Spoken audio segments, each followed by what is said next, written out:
Are you an aspiring candidate in the upcoming general elections? Do you want your agenda and manifesto to reach your voters effectively? At KBC, we have the most comprehensive and credible online platform that has profiles of all prospective candidates. Log on to www.kbc.co.ke/2022 aspirants and let Kenyans know more about you, your past achievements, your manifesto, and your development agenda once you get elected to office. What's more, the website is easy to navigate. We will create your profile, post pictures and short videos with your campaign messages at affordable hosting fees. Log on to www.kbc.co.ke/2022 aspirants today and establish your brand authority as we lead towards the forthcoming general elections.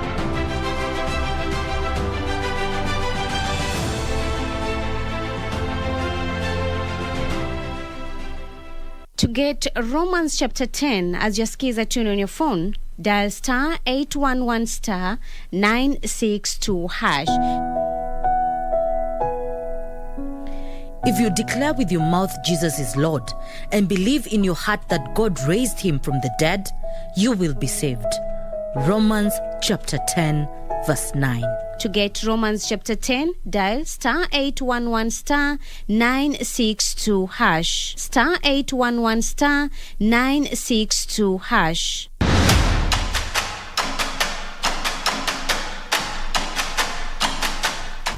MESA, in partnership with other regional bodies, is working on the harmonization of energy policy and regulatory framework to promote investment in renewable energy and energy efficiency. 630 million people lack reliable access to energy, and 790 million people still rely on solid biomass for basic energy needs.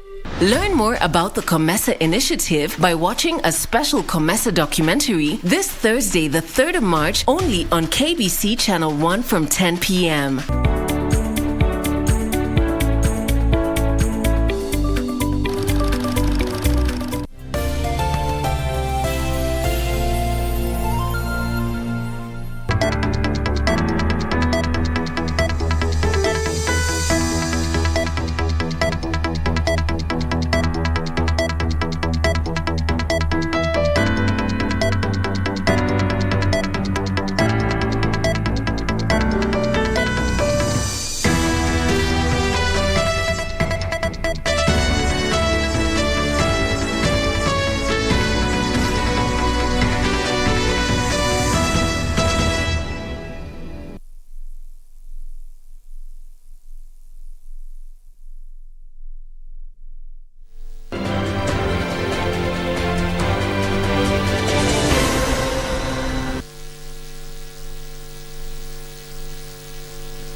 Asalamu alaykum mpenzi mtazamaji, ni matumaini yetu kwamba umeshinda vyema. Hujambo na karibu kwenye taarifa hizi za Darubini ya Channel 1, ikiwa ni siku ya 3 mwezi wa 3 mwaka 2022. Na bila shaka mtazamaji, jioni ya leo tumekuandalia taarifa nyingi ambazo zimetukia hivi leo hapa nchini, na mengi zaidi ni kwenye taarifa zetu za jioni ya leo. Kwanza kabisa mwenzangu Bhalo aweze kutupa vidokezo, kisha tusonge mbele.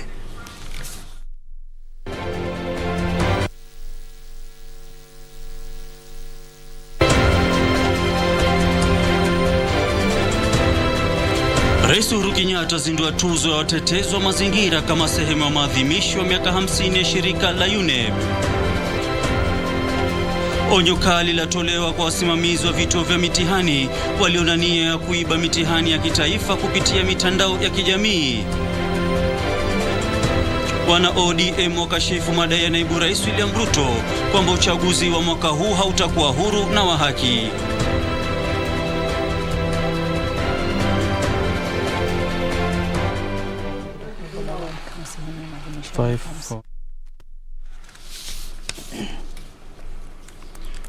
Naam, karibu mtazamaji, mimi naitwa Ahmed Juma Bhalo, ukipenda niite AJB, mwenzetu wa lugha ishara ni Lucy Maura. Na mimi naitwa Beatrice Gatonye. Kumbuka pia unaweza kufuatilia taarifa hizi kupitia mitandao yetu ya kijamii, haswa Twitter @KBC Channel 1 @Betty Gatonye na @Ahmed Juma Bhalo. Karibu. Rais Uhuru Kenyatta ametangaza uzinduzi wa tuzo ya amani ya mazingira itakayojulikana kama Amani and Mazingira Global Award kama sehemu ya maadhimisho ya miaka 50 ya shirika la mazingira la Umoja wa Mataifa UNEP. Rais Uhuru amesema tuzo hiyo itakayotolewa mara 2 kwa mwaka itadhaminiwa na serikali na watu wa Kenya, ambapo itatolewa kwa mtu binafsi au taasisi zitakazotetea mazingira endelevu na amani. Ben Chumba anatuarifu. Watetezi wa mazingira na amani humu nchini watatunukiwa shilingi milioni 2 ikiwa wataibuka washindi wa tuzo hiyo iliyotangazwa na Rais Uhuru Kenyatta leo. And will be a biannual award. It will be accompanied by a monetary award of $20,000, and the first awardee will be announced on the 1st of June of this year, which is our Madaraka or Republic Day. Akiongea kwenye makao makuu ya shirika la mazingira la Umoja wa Mataifa UNEP katika eneo la Gigiri jijini Nairobi wakati wa maadhimisho ya miaka 50 ya shirika hilo, Rais alisifia shirika hilo kwa kuwa kwenye mstari wa mbele kutetea uhifadhi mazingira. I commend the leadership of the United Nations and the UNEP family for successfully steering the environmental ship through troubled waters and remaining steadfast and focused in implementing your core mandate. Alimsifia mkereketo wa mazingira wa humu nchini, marehemu Profesa Wangari Maathai, aliyependekeza suluhu za kijamii kwa tatizo la uharibifu wa mazingira. Alihakikishia ulimwengu kwamba Kenya imejitolea kuhifadhi mazingira, akisema swala hilo limejikita kwenye ruwaza ya maendeleo ya mwaka 2030. To be the only UN headquarters in the global south, an honor that we appreciate and protect. A more lasting accomplishment has been the shaping of the multilateral institutions that will continue to protect our environment in the years to come. Wakati wa kikao hicho, Rais aliwaalika wajumbe kuhudhuria mikutano miwili muhimu kuhusu mazingira, Stockholm +50 na ule wa kujadili masuala ya baharini wa Lisbon, ambayo Kenya itakuwa mwandalizi mwenza nchini Uswidi na Ureno mtawalia. Ben Chumba, Darubini.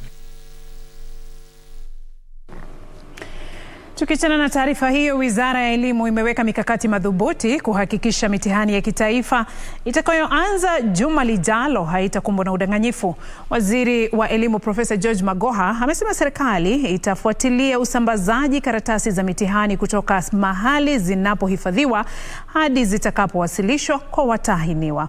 Magoha alitoa onyo kali kwa wasimamizi wa vituo vya mitihani ya kitaifa ambao huenda wana nia ya kushiriki kwenye wizi wa mitihani kupitia mitandao ya kijamii kwamba watakiona cha mtema kuni. Alisema serikali inajizatiti kuhakikisha watahiniwa wa maeneo ambapo usalama umedorora wanafanya mitihani bila matatizo. Waziri wa Elimu Profesa George Magoha alikuwa katika eneo la Pwani kukagua ujenzi wa darasa za wanafunzi wa junior secondary chini ya mtaalamu mpya wa CBC. Hapa Magoha akabaini kwamba awamu ya kwanza ya ujenzi wa darasa hizo kwa sasa imeambatana na ratiba katika kaunti za Meru, Garissa, Mandera na Wajir, ambapo madarasa 6,470 yakitarajiwa kukamilika. We have completed already more than 3,000. There are another 2,000 at roofing level, giving them 7 more days before we start the real KCP examinations to enable these 2,000 that are at roofing level to finish so that we can take the completion rate to about 95 or so %. Magoha akichukua fursa hiyo kuwaonya wasimamizi wa mitihani kwamba watachukuliwa hatua za kisheria iwapo watadhubutu kuiba mitihani. We are not going to allow anybody to mess with this exam, just like we have done in the past. And for those crooks who think that we don't know what they are doing, we are watching you.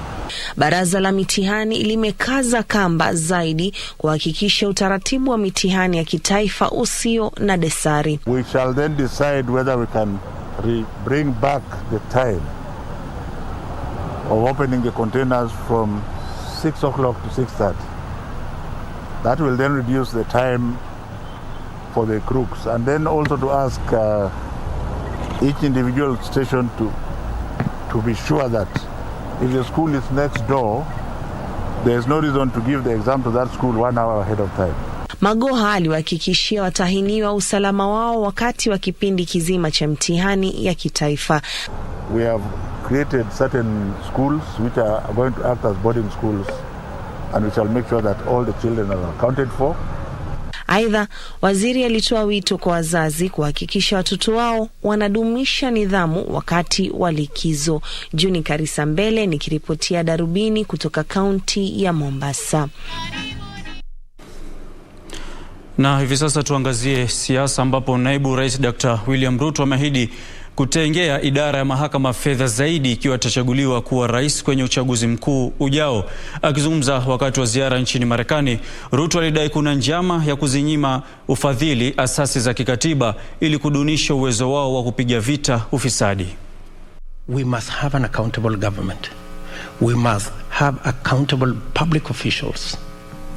And that accountability must be built around institutions. And that's why our approach is, number one, immediately we come into office, we will operationalize the judicial fund. Operationalizing the judicial fund, which is in the Constitution, but has deliberately not been operationalized because there are people who want to continue to use the war against corruption as a political tool against their opponents. Operationalizing the judicial fund will do three things. Number one, it will give the resources to the judiciary to hire the men and women who can then prosecute cases. Number two, it will give them the opportunity to build the software and the training of those people. And number three, it would make it that much more easy to determine cases within the shortest time possible.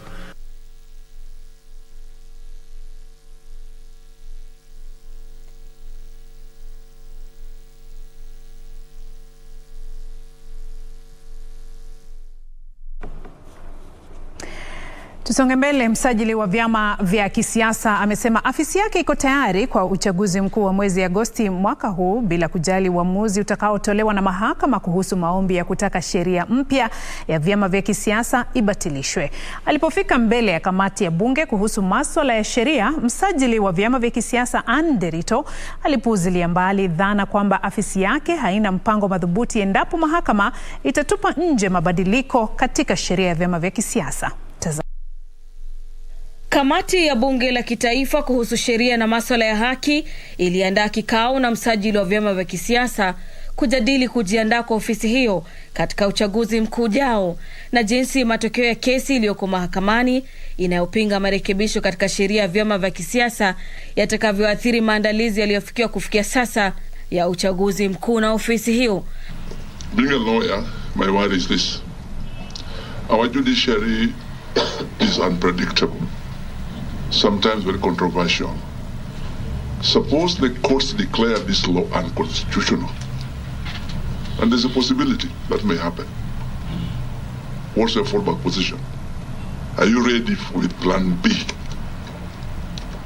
That's one. Number two, Chair, in terms of clause 75 of this act, once the coalition agreement is deposited with you, then the coalition partners become a coalition party.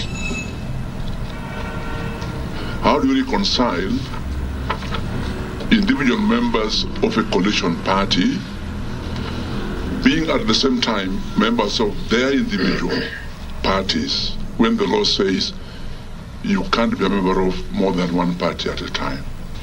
This is our commitment that as an institution we are prepared to handle our task and we are ready. Msajili wa vyama vya kisiasa hapa akaondoa hofu na kusema kwamba ofisi yake imejiandaa ipasavyo kwa uchaguzi mkuu ujao bila kujali matokeo ya kesi hizo mbili zilizoko mahakamani zinazopinga sheria mpya ya vyama vya kisiasa. In 1 week or so, we shall also have finalized the independent candidate management system that will be used in uploading and approving symbols, that Kenyans have no reason to travel all the way to Nairobi to come to be cleared. They upload their symbols, we check the symbols online, and we check whether they are members, the application online, and then they will come only to pick the letter and be cleared.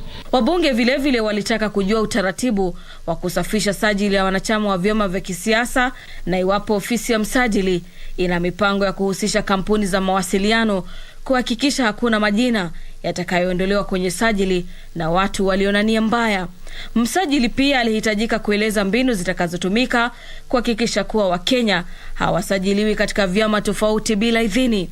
A message is supposed to come to your phone requesting for your consent to be registered in a particular political party, and it also give you the offer to decline that registration. This is in line in Data Protection Act, so that it is the member who actually give consent to be registered in a given political party. Nikiripotia Darubini, naitwa Gladys Mongai.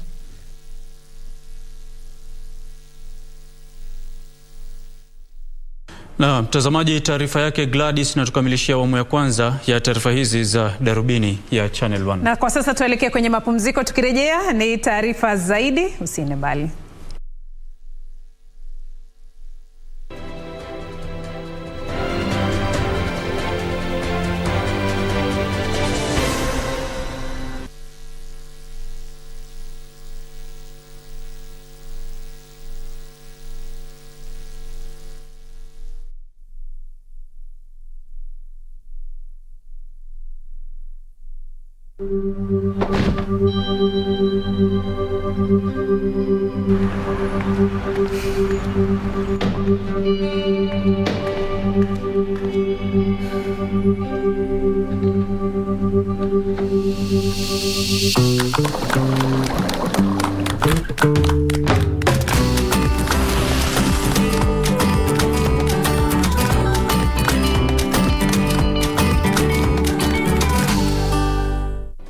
Do you have a news story to share with KBC? Get in touch swiftly on email news@kbc.co.ke or call 0723-892-654 or 0734-780-124.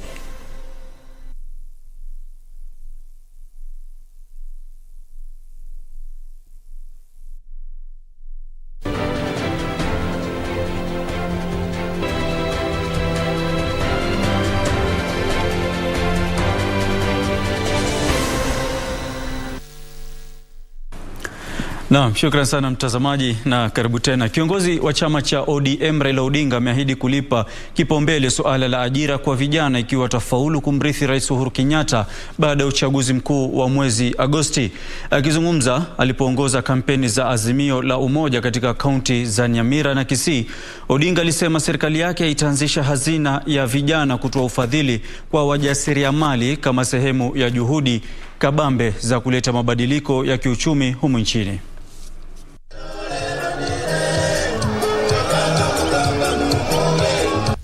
Odinga alihutubia mikutano ya hadhara katika maeneo ya Nyamira, Keroka na Kisii. Alisema ikiwa atachaguliwa, serikali yake itapatia kipaumbele utoaji ajira kwa vijana kama sehemu ya ajenda yake yenye mada 10. Tumesema hawa vijana ambao wanataka kuanzisha biashara yao wenyewe watapata mkopo kutoka kwa hazina ya serikali na walipi chochote mpaka baada ya miaka 7. Raila alisema ikiwa atamrithi Rais Kenyatta, serikali yake itatilia maanani hali ya wasiojiweza katika jamii kupitia pendekezo la mpango wa kuhakimu, mbali na utekelezaji wa mpango wa utoaji huduma bora za matibabu kwa wote almaarufu Baba Care. Raila pia aliahidi kuleta mageuzi ya kiuchumi kupitia utengenezaji viwanda vya kuongeza thamani ya bidhaa za kilimo. Wakulima watapata haki yao kulingana na jasho yao. Viongozi walioandamana naye walipuuza ziara ya Ruto ughaibuni, wakisema haitakuwa na ushawishi wakati wa uchaguzi mkuu ujao. Kura haipigwi kwa meza. Unaweza ongea kizungu yote, ukutane na wazungu wote, Kura ipigwe wapi? Kwa meza. Kura inapigwa wapi? Hapa. Mara hii kwa sababu sisi wote tuko nyuma ya baba. Baba atashinda na over 70-80%. Hata kama haijaanza na wameenda kuanza kulia huko Amerika, jamani. Wazungu hawatawasaidia. Hali kadhalika walipuzilia mbali madai kwamba Odinga anapaswa kumkirimia kisiasa kiongozi wa chama cha Wiper Kalonzo Musyoka. Baba alianzisha chama ya Azimio ili sisi wote tuende. Sasa tumefungua, wale wote wanataka kuja wakuje polepole, tuwe wote wapi na wasituletee masharti. Sawa. Nataka niwaulize, wakati tulikula kiapo pale Uhuru Park, mimi Simba nilikuwa huko, baba Raila Amolo alikuwa huko, wewe ulikuwa wapi? Hapo kesho muungano huo utaelekea katika kaunti ya Bungoma kwa msururu wa mkutano. Wycliffe Okech, Darubini, kutoka kaunti ya Kisii. Shukran Wycliffe Okech kwa taarifa hiyo. Tusonge mbele sasa, tuelekee mahakamani ambapo kijakazi anayeshukiwa kumtesa mtoto wa mwajiri wake wa umri wa mwaka 1.5 hadi kufariki ameshtakiwa leo kwenye mahakama ya Kiambu. Mahakama imeagiza Maureen Nyaboke azuiliwe kwa siku 10 zaidi kutoa fursa kwa upande wa mashtaka kukamilisha uchunguzi. Kwingineko, shahidi kwenye kesi ya mauaji ya kaka wawili kutoka eneo la Kenjokoma, kaunti ya Embu, ameiambia mahakama kwamba walikuwa wakifukuzwa na afisa wa polisi walipokuwa wakielekea nyumbani kabla ya mauaji hayo. Taarifa zaidi ni kwenye mizani ya haki. Maureen Nyaboke alifikishwa mbele ya hakimu mkuu wa Kiambu Emily Omindi alikoshtakiwa kwa kosa la mauaji siku moja tu baada ya kukamatwa. Upande wa mashtaka ukipata idhini ya siku 10 kukamilisha uchunguzi na kumfanyia mshukiwa uchunguzi wa kiakili. Mshukiwa huyo atafika mahakamani tena tarehe 14 mwezi huu kujibu mashtaka. Nyaboke anasemekana kupata ajira kama kijakazi tarehe 22 mwezi Februari nyumbani kwake Monica Wangoi katika kijiji cha Kiamumbi, kaunti ya Kiambu. Wangoi aliondoka kwenda kazini siku iliyofuata na kumwacha mwanawe wa umri wa mwaka 1.5 Andy Kibe chini ya ulinzi wa Nyaboke. Aliporejea jioni, Wangoi alimpata mwanawe akiwa na majeraha kichwani, usoni na kufura katika sehemu zingine za mwili. Nyaboke alisema mtoto huyo alikuwa ameanguka kwa nyumba. Wangoi alimfikisha mwanawe hospitalini ambako alifariki akipokea matibabu. Kiini cha kifo kulingana na madaktari kikiwa ni majeraha aliyopata. Mtoto huyo alizikwa nyumbani kwa mamake Alhamisi katika kijiji cha Kiambururu, Githongore. Wakati huo kesi ya mauaji ya ndugu wawili wa Kenjokoma inaendelea kusikizwa, huku shahidi Chris Dan akihojiwa kuhusu shahidi wake. Aliambia mahakama kwamba walipokuwa wakirejea nyumbani walipata gari la polisi limeegeshwa kando ya barabara na afisa mmoja wa polisi aliyevalia nguo za raia akiwa amesimama kando yake. Mtu huyo alikisiwa kwa afisa wa polisi aliwafukuza, na katika hiyo hali aligundua mmoja wao athiriwa marehemu Emmanuel Mutura alianguka. Na hatimaye mfanyabiashara mmoja wa umri wa makamo Joseph Masharia ameshtakiwa kwa ulaghai wa shilingi milioni 20. Anadaiwa kujipatia hela hizo kwa njia ya udanganyifu kutoka kwa Solomon Wangoi, akidai kumhusisha kwenye biashara ya uuzaji sare za shule. Masharia alikanusha mashtaka hayo na kuachiliwa kwa bondi ya shilingi milioni 5 au shilingi milioni 1 pesa taslim. Kesi hiyo sasa itatajwa tarehe 17 mwezi huu. Sarafina Robi, Darubini. Na tukitoka mahakamani, mtazamaji, mpango wa operesheni ya kiusalama ya serikali kuwafurusha wahalifu na kutoa silaha zinazomilikiwa kinyume cha sheria katika sehemu iliyokumbwa na ukosefu wa usalama huko Baringo itatekelezwa. Hayo yamebainishwa yapata wiki 2 tangu kutolewa kwa agizo la waziri wa usalama wa ndani Dr. Fred Matiang'i. Viongozi wa sehemu hiyo wamelalamikia kucheleweshwa kwa operesheni hiyo licha ongezeko la visa vya uhalifu.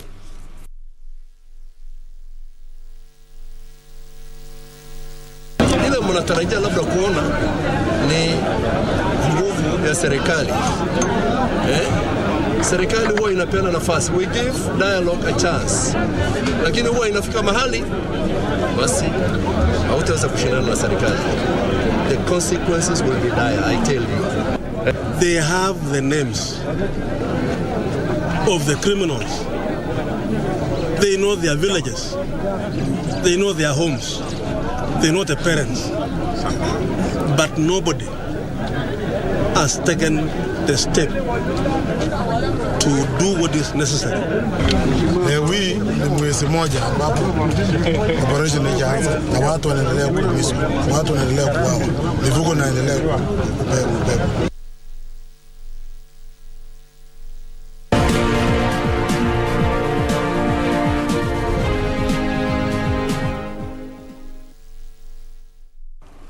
Haya, sasa tuangazie za biashara. Hapo baadaye KD yuko standby na zile za spoti, na kisha pale mwishoni mwa Darubini tutakuwa tukijifunza lugha ya ishara. Endapo haujasajili simu kadi au laini yako ya simu, basi una muda wa chini ya wiki 2 kufanya hivyo, la sivyo utakatizwa mawasiliano. Halmashauri ya mawasiliano humu nchini imetoa makataa ya mwezi mmoja kwa kampuni za huduma za rununu kuzima simu kadi zote ambazo hazijasajiliwa. Taarifa kamili ni kwenye mseto wa biashara. Takwimu za hivi punde kutoka halmashauri ya mawasiliano zinadokeza kuwa kuna wateja milioni 64.9 wa huduma za rununu humu nchini. Hata hivyo, baadhi ya wateja hao hawajasajili simu kadi zao kuambatana na kanuni za kusajili kadi simu za mwaka 2015 zilizohitaji kampuni za huduma za rununu kufunga kadi simu zote ambazo hazijasajiliwa kufikia kati ya mwezi Februari mwaka 2016. Kampuni za huduma za rununu zimekuwa zikiomba muda zaidi kutimiza hitaji hilo, ombi la hivi punde zaidi likitolewa mwezi Agosti mwaka jana. Na sasa halmashauri ya mawasiliano humu nchini inasema hatua mwafaka zitachukuliwa. Assume you cut off today and tomorrow you wake up with your ID and present yourself in the customer care shop and say my number used to be, you will be reactivated. Wakati huo huo, wenye bima katika kampuni ya Standard Assurance wanatarajiwa kupokea shilingi milioni 172.5 kama ridhaa kutoka kwa hazina ya kufidia wenye bima. Hata hivyo, hazina hiyo imeweka kiwango cha shilingi 1250 ambazo zitatolewa kwa wenye bima. Hazina hiyo ilianza mchakato wa kulipa ridhaa wenye bima 690 za kampuni ya Standard Assurance.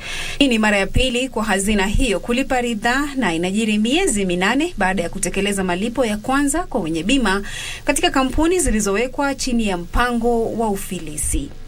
Hatimaye, baadhi ya wenye kampuni za kupuchua mpunga katika kaunti ya Migori wamefunga biashara kutokana na uhaba wa mchele. Mshirikishi wa halmashauri ya unyunyiziaji mashamba maji eneo la Nyanza amesema mzozo kati ya wakulima na halmashauri hiyo kuhusu fidia umeathiri kilimo cha mpunga katika eneo la Nyatike, na hata hivyo kuhujumu shughuli za halmashauri hiyo za kuzalisha mchele. It is up to them to decide whether they want irrigation development or if they want compensation, then we will not be able to proceed in that line. Store here right now can sustain me for 2 weeks. So after 2 weeks, I may end up closing the mill and sending my staff at home. That's my worry as a miller. And as an investor, then we have the market, but now we don't have the product.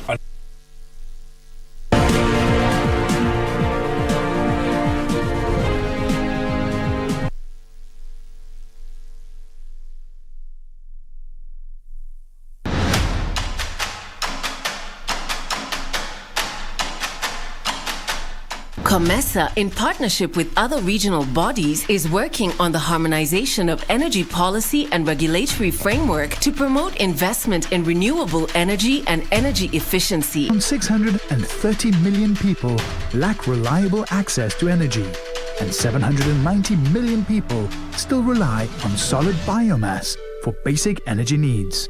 Learn more about the COMESA initiative by watching a special COMESA documentary this Thursday, the 3rd of March, only on KBC Channel 1 from 10 p.m.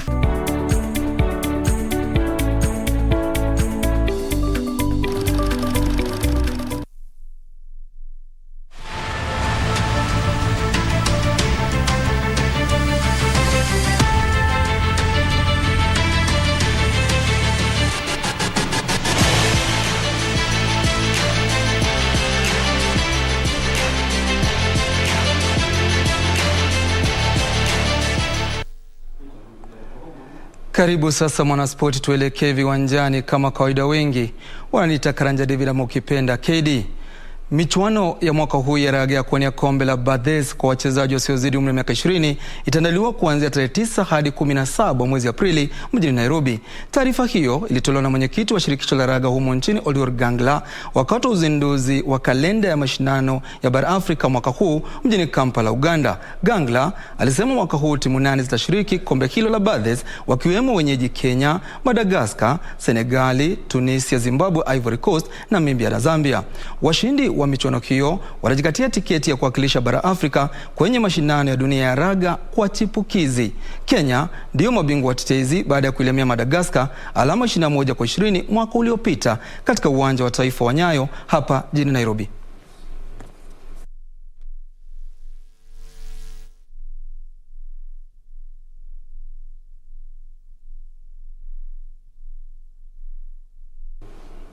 Tukiangazia mbio za magari ni kwamba kinara wa msururu wa kitaifa wa mbio za magari Karan Patel ananuia kutamba kwenye mbio za magari za Nakuru zitakazoandaliwa katika eneo la Mogotio wikendi hii. Mbio hizo zitaanza na kukamilika katika kituo cha utamaduni cha Mogotio. Karan Patel ambaye ni mmoja wa madereva walio na muda wa kasi zaidi msimu huu atasaidiwa na Tausif Khan katika gari aina ya Ford Fiesta. Dereva Akif Virani pia atarejea mashindanoni baada ya kuwa nje kwa kipindi cha miezi mitatu. Akif ndiye bingwa wa KNRC divisheni ya kwanza na alitajwa dereva bora mwaka 2021. Kinara wa KNRC divisheni ya pili Steve Mungi atakabiliana na Darren Miranda. Hussein Malik pia atashiriki mbio hizo na atasaidiwa na Deep Patel. Kush Patel atasaidiwa na Mosar Chaudhry katika gari aina ya Subaru, huku Zomer Virji akinuia kufanya vema baada ya kuyaga mashindano ya Kajiado. Kinara wa kitengo cha magari yanayovutwa kwa magurudumu mawili Leo Varis atasaidiwa na Kigo Kareithi katika gari aina ya Toyota Auris. Isa Amwari na Jasmine Channa pia wameorodheshwa kushiriki mashindano hayo ya Nakuru. Mbio hizo zitashirikisha kilomita 158 zenye ushindani na kilomita 86.86 barabarani. Aidha, Karan Patel anaongoza msururu wa kitaifa wa KNRC kwa alama 33, alama 7 mbele ya Jasmine Channa anayeshikilia nafasi ya pili.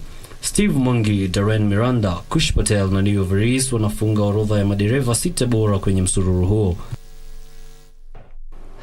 Tukielekea nchini Ujerumani ni kwamba SC Freiburg waliandikisha ushindi wa mabao 2-1 dhidi ya VfL Bochum kwenye mechi ya robo finali ya kombe la DFB Pokal, huku wakijikatia tiketi ya kushiriki kwenye nusu finali ya mashindano hayo. Wakati wa huo Hamburg iliandikisha ushindi wa mabao 3-2 dhidi ya Karlsruhe na RB Leipzig ikailaza Hannover mabao 4-0.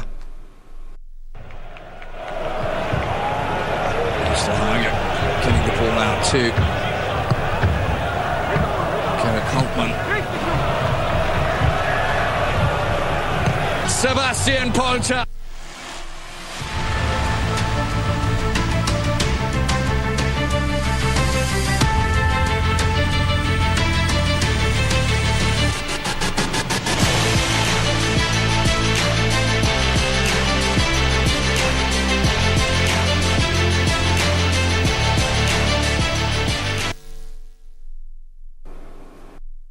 Mwanaspoti, kabla sijaondoka, kumbuka mashindano ya gofu ya maji kwa Kenya Open ilianza rasmi leo katika uwanja wa Muthaiga, na baada ya siku ya kwanza Mwingereza Daniel Gavin anaongoza mashindano hayo kwa Kenya Njoroge Kivugu na Greg Snow wakiwa ndio wa Kenya wanaorodheshwa juu zaidi. Mwenzangu Daniel Wahome alikuwa katika uwanja wa Muthaiga tangu asubuhi, atakuletea taarifa hiyo kwa kina, lakini kwa sasa tuelekee darasani na mwalimu Gatonye. Kama kawaida KD, kesho pia ni siku. Kwaheri.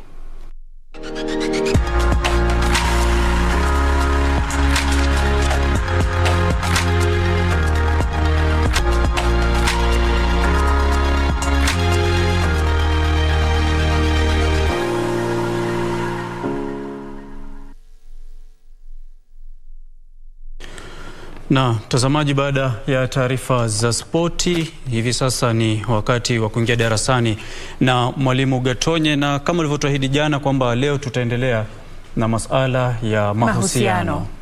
Mahusiano mbalimbali. Na siku ya leo tunazungumzia wale ambao wametengana, not divorced, separated. Wameachana kwa muda. Hawajatalikiana lakini wameachana kwa muda. Hiyo is separated. Separated. kama you are separated na mpenzi wako ama mmeachana kwa muda, tunafanya kwamba nyinyi you are separated. Alafu kuna wengine ambao wako katika mahusiano ambayo hayaeleweki. Tunaita nini? Complicated relationship. Unamuuliza kama uko kwenye mahusiano, akwambia niko ni kama siko, yani naye mtu ni kama sina. Hiyo complicated relationship imekorogeka. Imekorogeka hiyo. Iko tu hapo. Haieleweki. Kuna vitu ambavyo havieleweki hapo. It's very complicated. Na shukran sana mwalimu. Na mtazamaji, kabla hatujaondoka ndani ya studio, ni kwamba kwenye makala yetu kuhusu vijana na maendeleo, tunaangazia kundi moja la vijana mtaani Majengo, eneo bunge la Kamukunji, ambalo limejizatiti kujenga jumba la kuhifadhia marobota ya mitumba sokoni Gikomba, kutokana na wazo la muasisi wake Hassan Ramadhan. Usikose makala haya mtazamaji, kwenye taarifa zetu za mwendo wa saa 3 kutoka kwake Yusuf Farah. Atakuwa ametuandalia taarifa hiyo kwenye makala yale ya Young and Industrious. Tumefika wakati wa kutoka studio, lakini kabla sijaingia studio, Gatonye, nimepata message kutoka kwa mpwa wangu, tuseme Nis. Yanasemaje? Anaitwa Maisara Juma Bhalo. Ananiambia Anko ama Mo Ahmed, usisahau kwamba leo ni birthday yangu. Nikajua tu anataka nini. Anataka tumuishie happy birthday. Ana jina gumu. Anaitwa Maisara. Maisara, happy birthday. Na bila shaka tunakutakia heri njema za siku ya kuzaliwa. Mtakie kwa lugha ishara happy birthday. Unakumbuka wewe ni mwanafunzi mzuri. Kama ulivyonifunza ulionifunza wiki iliyopita, kama sijasahau, ni kwamba happy birthday. Sio happy birthday kwako Maisara. Asante Maisara, tunakutakia mema. Asante mtazamaji, imekuwa fahari yetu kukuletea taarifa zetu jioni ya leo. Tufanye vivi hivi tena wiki ijayo majaliwa. Mimi naitwa Beatrice Gatonye. Mimi naitwa Ahmed Juma Bhalo, ukipenda niite AJB. Aridhi hapo Maulana. Inshallah tukutane wiki ijayo. Assalamu alaikum. Lucy Mwaura amekuwa mtafsiri wetu ama mfasiri wetu wa lugha ya ishara. Usiku mwema.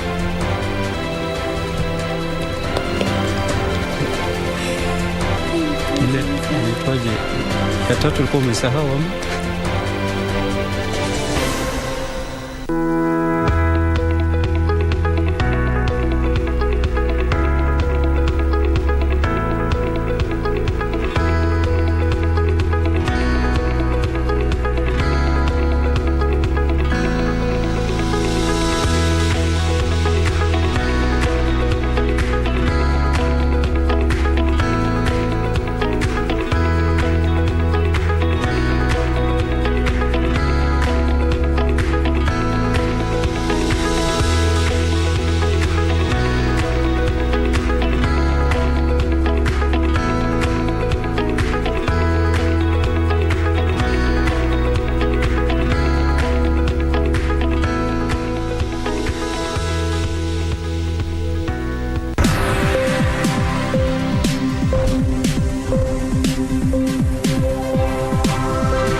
I never said I wouldn't cooperate, but what you're asking me to do is a terrible